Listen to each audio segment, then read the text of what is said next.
السلام علیکم ورحمۃ اللہ وبرکاتہ۔ میرے عزیز، امید ہے آپ خیر و عافیت سے ہوں گے۔ رمضان کا مبارک مہینہ چل رہا ہے۔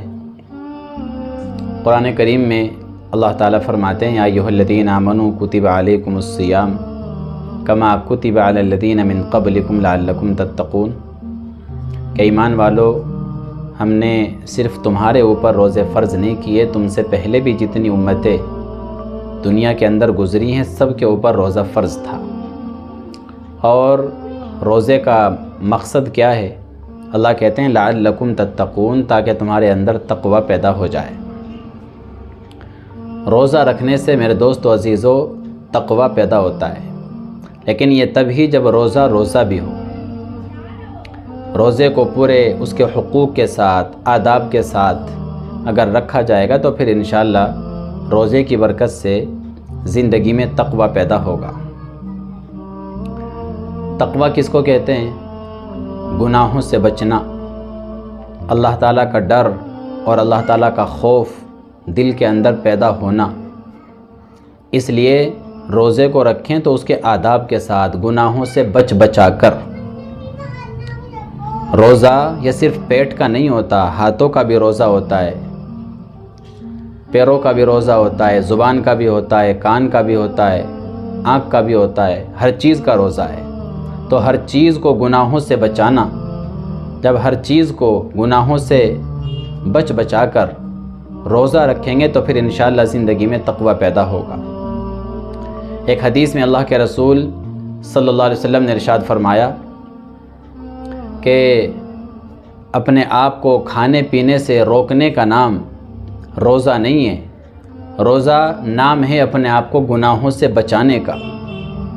ایسا نہیں ہونا چاہیے کہ آدمی نے روزہ تو رکھ لیا، کھانے پینے سے اپنے آپ کو روک لیا، لیکن اب جھوٹ بھی چل رہا ہے، غیبت بھی چل رہی ہے، چغلی بھی چل رہی ہے، حرام کھانا کمانا بھی چل رہا ہے، روزے کے ساتھ ساتھ سارے گناہ چل رہے ہیں۔ تو اس کی وجہ سے کہاں سے پھر تقوی پیدا ہوگا؟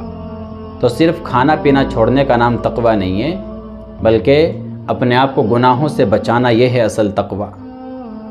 اسی لیے ایک حدیث میں آپ نے فرمایا کہ اگر تم روزہ رکھ کر جھوٹ بولنا نہیں چھوڑتے تو پھر اللہ کے لیے کھانا پینا چھوڑنے کی بھی تمہیں کوئی ضرورت نہیں ہے۔ اس سے پتہ چلتا ہے کہ بہت زیادہ امپورٹنٹ وہ کھانا پینا چھوڑنا نہیں ہے، بلکہ گناہوں سے اپنے آپ کو بچانا، یہ زیادہ اہم ہے، یہ زیادہ امپورٹنٹ ہے۔ اور وہ مشہور حدیث ہے اللہ کے رسول صلی اللہ علیہ وسلم کی، آپ نے جس میں فرمایا کہ بہت سارے شب بیدار ایسے ہیں ان کو رات کو جاگنے کے سوا کچھ نہیں ملتا، اور بہت سارے روزے دار ایسے ہیں کہ ان کو دن میں بھوکا پیاسا رہنے کے سوا کچھ نہیں ملتا۔ تو ان تمام احادیث کو جمع کرنے سے پتہ یہ چلتا ہے کہ روزہ رکھیں تو آداب کے ساتھ رکھیں، روزے کا حق ادا کرنے کی کوشش کریں۔ ہاتھوں کا روزہ رکھیں کہ ہاتھوں کو حرام سے بچائیں، پیروں کا روزہ رکھیں کہ پیروں کو حرام سے بچائیں، زبان کا روزہ رکھیں کہ زبان کو حرام سے بچائیں، کانوں کا روزہ رکھیں کہ کانوں کو حرام سے بچائیں، آنکھوں کا روزہ رکھیں کہ آنکھوں کو حرام سے بچائیں۔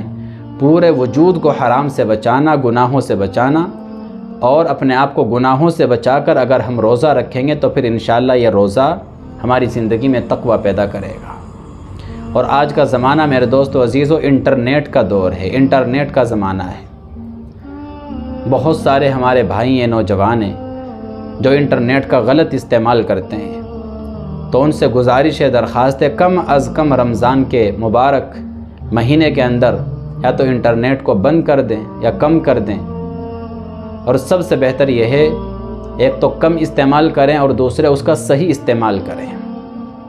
علماء کے بیان سنیں، قرآن کریم کی تلاوت سنیں، کچھ نعتیں اور نظمیں سنیں، اچھی چیزیں سنیں، اپنے آپ کو گندگی سے بچا کر کے رکھیں۔ خلوتوں میں، تنہائیوں میں اپنے آپ کو گناہوں سے بچانا یہ اصل ہے۔ لوگوں کے سامنے گناہوں سے بچانا کون سا کمال ہے؟ لوگوں کے سامنے تو آدمی بہت آسانی سے استغفار پڑھتا ہے، بہت آسانی سے لا حول پڑھتا ہے، بہت آسانی سے معاذ اللہ کہتا ہے، استغفر اللہ کہتا ہے۔ یہ کمال نہیں ہے۔ بہت مشکل ہے بادائے گلگو سے بچنا خلوت میں، بہت آسان ہے یاروں میں معاذ اللہ کہہ دینا۔ دوستوں میں بیٹھ کر معاذ اللہ پڑھنا تو بہت آسان ہے، لیکن تنہائیوں میں بیٹھ کر اپنے آپ کو گناہوں سے بچانا یہ بہت مشکل ہے۔ اور جو آدمی تنہائیوں میں اپنے آپ کو گناہوں سے بچا لے گا، انشاءاللہ اس کو تقوی نصیب ہو جائے گا۔ تو روزہ رکھیں میرے عزیزو، شوق کے ساتھ، جذبے کے ساتھ، پوری ہمت کے ساتھ روزہ رکھیں، اور صرف پیٹ کا روزہ نہ رکھیں، جیسے میں نے کہا ہاتھوں کا بھی روزہ رکھیں، زبان کا روزہ رکھیں، کانوں کا روزہ رکھیں، آنکھوں کا روزہ رکھیں، اور ان تمام اعضاء کو اور اپنے پورے وجود کو گناہوں سے بچا کر کے رکھیں، تنہائی میں بھی، خلوت میں بھی اور جلوت میں بھی۔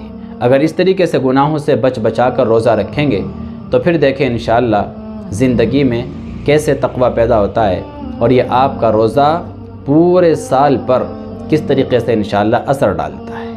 اللہ تعالیٰ عمل کی توفیق عطا فرمائے۔ السلام علیکم ورحمۃ اللہ وبرکاتہ۔